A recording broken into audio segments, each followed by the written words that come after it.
Good morning, or actually good afternoon, everyone, and thank you for joining the call today. My name is Mike Davis, and I am the founder and president of the Article 3 Project, or A3P for short. Today, we are hosting Senator Josh Hawley from Missouri, who was as everyone knows, was Missouri's Attorney General and a law clerk to the Chief Justice of the United States. He was also a law clerk on the 10th Circuit for a judge when I clerked for then Judge Gorsuch on the 10th Circuit. So I have known Senator Hawley for a long time. He's a great guy, and I am very happy that he has agreed to join us today in a very busy week to talk about Judge Amy Coney Barrett's confirmation process as part of A3P's series of discussions with key players in the confirmation fight. In 2 short years in the Senate, Senator Hawley has emerged as one of the preeminent voices on the Senate Judiciary Committee and a hero for the rule of law and the United States Constitution. Before we turn to Senator Hawley, please allow me a few minutes to talk about A3P and President Trump's historic transformation of the federal judiciary. We started A3P nearly 2 years ago to help confirm President Trump's judicial nominees, defend these new judges from left-wing attacks, defend the integrity of the confirmation process, and punch back against the Democrats' radical assaults on judicial independence. We see this now with court packing, term limits, and even impeachment schemes. In 2016, then candidate Donald Trump promised American voters that he would transform the federal judiciary with conservative jurists in the mold of the late, great Justice Scalia. And with the strong backing of key senators like former Senate Judiciary Committee Chairman Chuck Grassley, my former boss, current Chairman Lindsey Graham, Senate Majority Leader Mitch McConnell, and Judiciary Committee member Josh Hawley, President Trump has more than delivered on his promise to American voters. He has solidified a Republican appointed majority on the Supreme Court with the confirmations of Justices Gorsuch, again, my former boss, and Justice Kavanaugh. He's next Monday. President Trump is going to have the first true conservative majority on the Supreme Court in more than a lifetime with the confirmation of Judge Amy Coney Barrett. And President Trump has appointed 218 and counting Article 3 judges total, including 53 judges to the critically important federal courts of appeals, the last stop for more than 99% of federal appeals. President Trump is number 2 of 45 presidents for his pace of judicial appointments. And the only reason that he's not number 1 is because Congress created 152 new judgeships for President Carter to fill. President Trump has flipped the 2nd, 3rd, and 11th circuits from a majority Democrat appointed to majority Republican appointed. And on the 29 seats liberal 9th Circuit, when President Trump started in 2017, there were 11 more Democrat appointed judges than Republicans. That is down to just 3. And when President Trump wins re-election, he could do the unthinkable for a Republican president, and that is flip the 9th Circuit.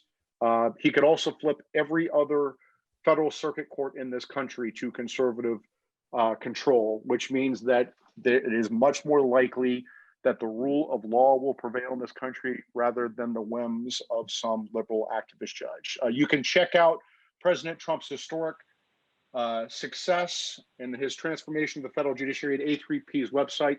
There's a function on there called judiciarytracker.com, judiciarytracker.com, again, judiciarytracker.com. President Trump has been the victim of his own success. Indeed, we are out of federal circuit seats to fill, and that's the first time that's happened in more than 40 years. But on Monday, there will be one more federal circuit seat to fill on the 7th Circuit when President Trump appoints current 7th Circuit judge and Notre Dame law professor Amy Coney Barrett to the Supreme Court, leaving that vacancy to fill.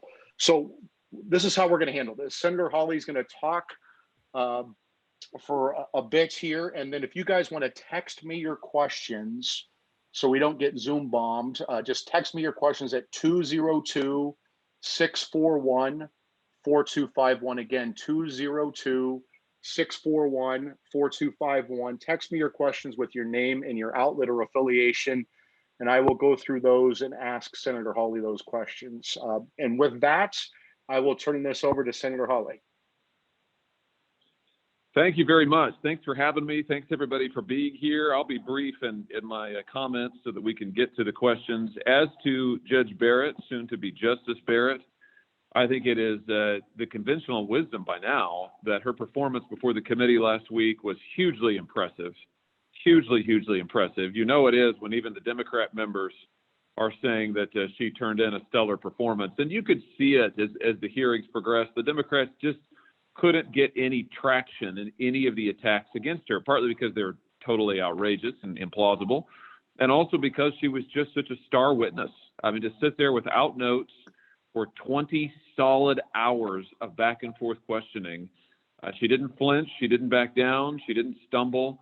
It was the most impressive performance before that committee that I have seen in my 22 months on the Judiciary Committee from any nominee who has come before that committee for any office.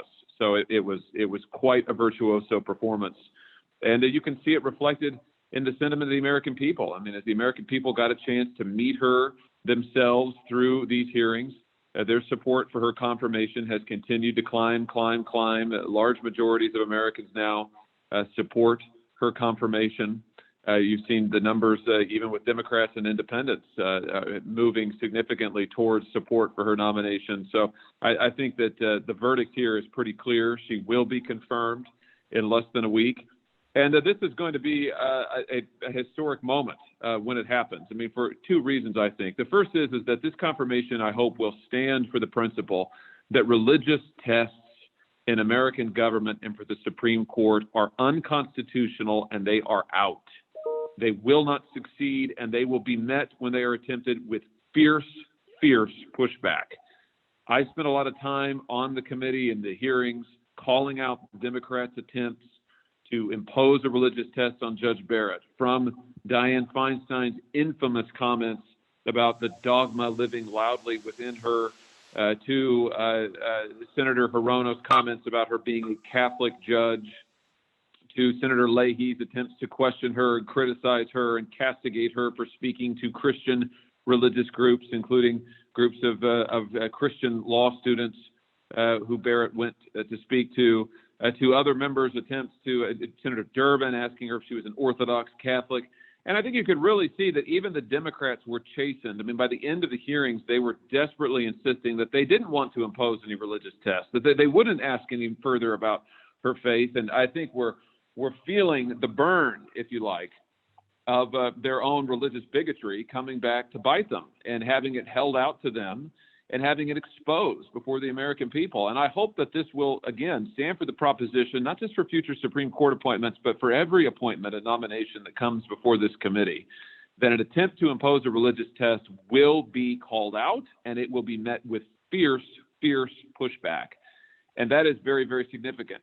This is also significant because Amy Barrett is the most openly pro-life candidate for the Supreme Court in my lifetime. And that, I think, is a big deal. It's a big deal to say that you can be openly Catholic, openly religious, openly pro-life, and confirm the United States Supreme Court, which really goes back to the religious test, that there's no religious test. She's welcome to hold those convictions. People of those religious and personal convictions are welcome in public life. They're welcome on the courts. They're welcome on the bench. And this is going to be a landmark nomination and confirmation for those reasons. Having said all of that, while I have every confidence she will be confirmed, we're not there yet. I mean, we've got 5 days to go here. We've got a series of votes ahead of us on this. We cannot be complacent. Those of us who have been working and pushing for this nomination, we've got work left to do. I suspect that the left will try some last-minute series of tactics, procedural tactics, probably also some last-minute attacks on her, if the past is any indication, if the past is prologue. So we've got to be prepared here in the closing days. But I have every confidence that come next week, we will have a new Supreme Court justice, and it will be a historic moment. With that, I'm happy to take your questions. Great. Senator Hawley, I have a question from Tyler Olson at foxnews.com, and he is interested to hear you talk about the potential or expected Democrat procedural shenanigans that could come up in the committee vote on Thursday or after the committee vote on Thursday, and what the Republicans plan to do as workarounds to ensure that Judge Barrett's nomination is reported to the Senate floor and confirmed.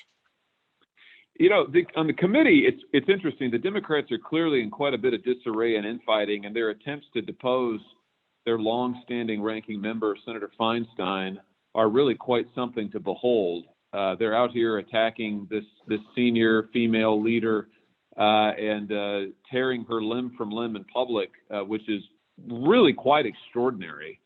So I'm interested to see what exactly happens among themselves tomorrow on the committee. I mean, they clearly are in the midst of a major internal fight, very, very ugly one, very, very unbecoming, I must say. So, who knows what will happen? I imagine that they will attempt to drag out the vote as long as they can. I imagine they'll attempt to force a series of votes on extraneous matters tomorrow in the committee markup, which begins at 9 a.m. tomorrow morning. And I imagine they'll pursue similar tactics on the floor over the next few days. But frankly, I don't think that they will succeed. I don't think they think they will succeed. I think it's theater at this point, and they seem to be more interested in settling scores internally and in persecuting Senator Feinstein.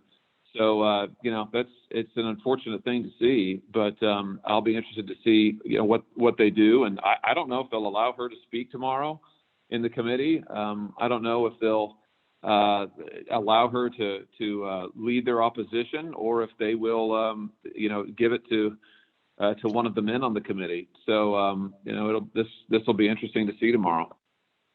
So Senator Hawley, you talked about the Democrats' attacks on Judge Barrett's faith, or Catholic faith, the last time she went through the process. And I think you're right to say that the Democrats learned their lesson probably the hard way. And now you're seeing the attacks go from the Senate Judiciary Committee members to the outside groups. You're seeing attacks on Judge Barrett's faith and family. You're seeing blue checkmark Democrat operatives on Twitter attacking Judge Barrett, calling her and her husband racist because they adopted 2 kids from Haiti. You see the Bill Maher's of the world who are ridiculing her for her Catholic faith. Last time we saw Senator Kamala Harris and Senator Hirono grill a Judge Busher from Nebraska about his involvement in the Catholic men's charity, the Knights of Columbus. They weren't so loud this time with their anti-Catholic dogma. But let's talk about the attacks from the left, from the outside. The New York Times did a deep dive into Judge Barrett's adoption of her 2 kids from Haiti, yet the New York Times doesn't find it fit to print anything about Hunter Biden's involvement with the Chinese government or the Ukrainian government, but they managed to spend a lot of time on Judge Barrett's adoption of her 2 kids. What do you think about the media's deep dives into Judge Barrett's family, the Democrats' attacks on her family from Twitter? What's your response to that? My response is that first, they're vile, they're hateful, they are bigoted, and it is plainly coordinated. I mean, this is your point is a good one. That as Democrats on the committee tamp down some of the more blatant anti-religious rhetoric, although I will say we still heard it even during the hearings, especially on the first day, less on the second, but we still heard it in the hearings. We had Senator Leahy grilling her about going to speak to a Christian organization and asking her about some of the doctrinal statements of this Christian group, and questioning whether that was disqualifying for her. I mean, that's right back to the same old stuff. I mean, that they have tried before, and tried, as you point out, with many other nominees. It's not just Amy Barrett. For 3.5 years now, the Democrats have been developing this pattern of asking nominees about their views on sin. I mean, literally, you can't make this stuff up. Senator Booker quizzed a Jewish nominee about her views on sin, who would be qualified to partake in the afterlife. I mean, this kind of stuff is just really, it would be laughable if it weren't so offensive. So there are many offenders on the committee, almost all of them, that have engaged in this pattern. And it really is a pattern and practice of religious bigotry over many years. And now they're carrying it on through their paid mouthpieces in the media. And it's just as reprehensible to read it from the Democrat activists and the hit pieces that they've dumped into the newspapers as it is to get it from the committee members' mouths. And what's telling is not a single Democrat committee member would denounce these kind of attacks. Not one of them apologized for their previous engagement with this religious bigotry and trafficking and anti-Catholic religious tropes. Not one of them would condemn the outrageous attacks on her in the media, the anti-faith, anti-Catholic attacks, totally silent in the face of all of that. And in fact, egging it on. So this is why it's important to get her confirmed. It's important to show that those kind of personal bigoted attacks are not going to be rewarded, and in fact will be met with very fierce public condemnation. And that's why it's important that Republicans continue to call it out.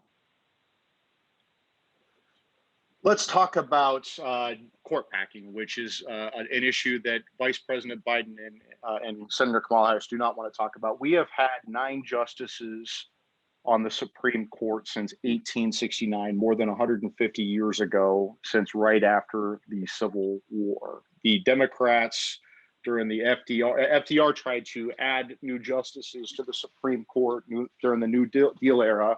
And even FDR, with his wild popularity, failed to get this accomplished. The late Justice Ginsburg made the rare public denouncement of court packing because she thought it was an assault on judicial independence. Yet the Democrats in their 2020 their Democrat Party platform advocate for court packing. Now, they're not that honest about it. They don't call it court packing in the 2020 platform. They use euphemisms. They call structural reform, court reform. They don't want to come right out and say court packing, but everyone knows that's what they mean.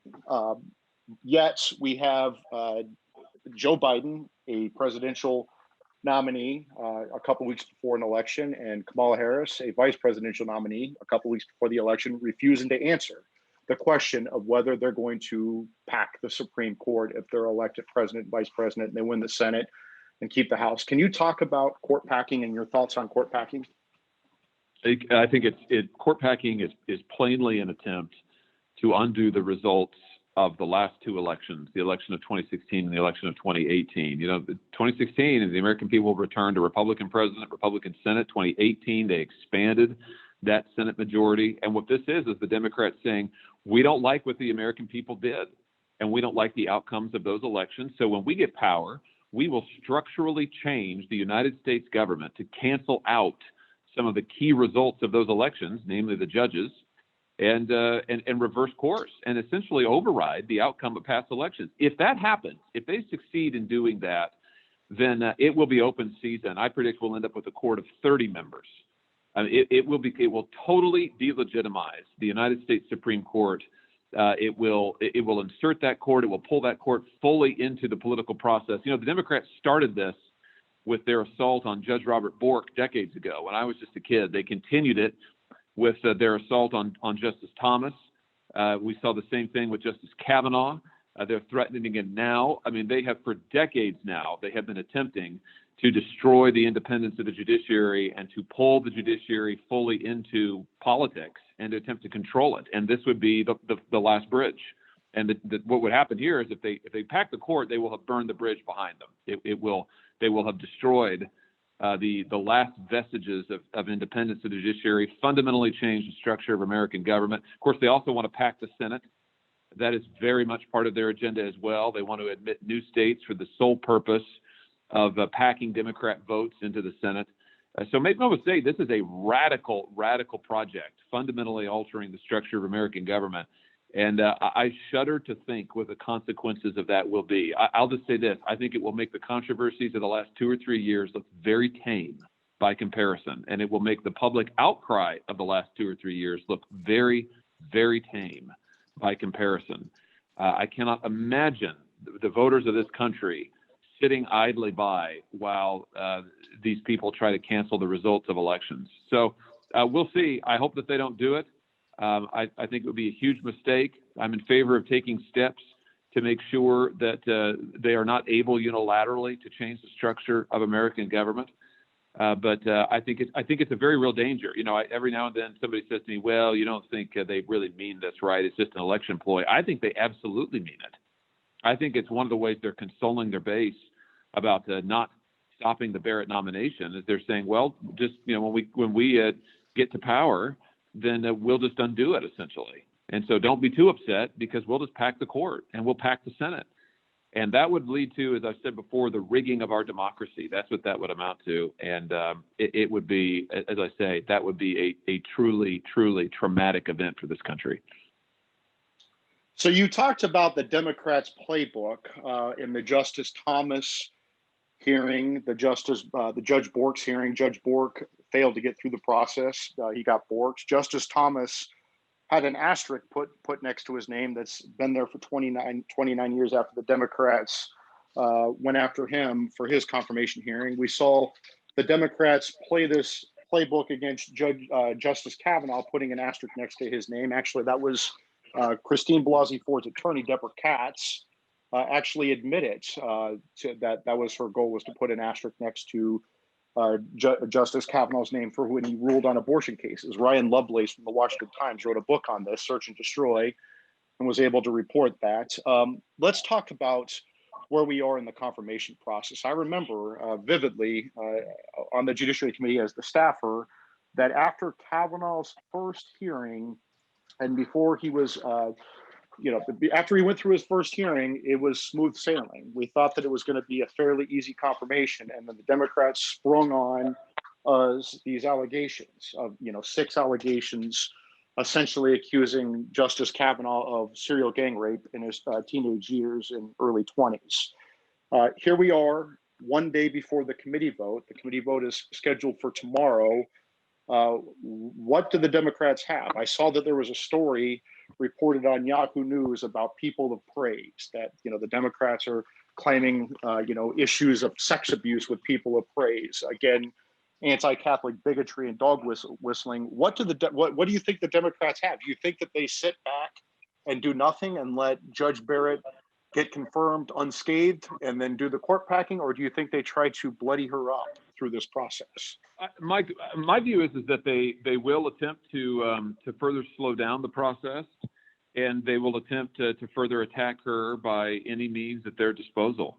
So I would anticipate, I think nothing is out of the realm of possibility, whether that's further attacks on her faith, which seems to be their favorite go-to. We know that that's what the activist left, that's where the radical professional left, that's where they want the committee members to go. Frankly, I think that's part of the frustration with the Senator Feinstein, is because having attacked Amy Barrett for her faith several years ago, Senator Feinstein was a little chastened this time around. I think the activist left hasn't appreciated that. I mean, they think that a devout Catholic, that the professional left does, they think a devout Catholic is a crazy person, and they want Amy Barrett to be attacked accordingly. So I think we will see that tomorrow, but I think we'll see lots of attempts to slow this process down. So Republicans will just have to be ready and ready to make the counter argument, ready to vote, and ready to get her across the finish line. Well, Senator Hawley, I very much appreciate your time talking to us today, answering our questions, and we'll let you get going to the vote. And thank you very much, everyone, for joining our call.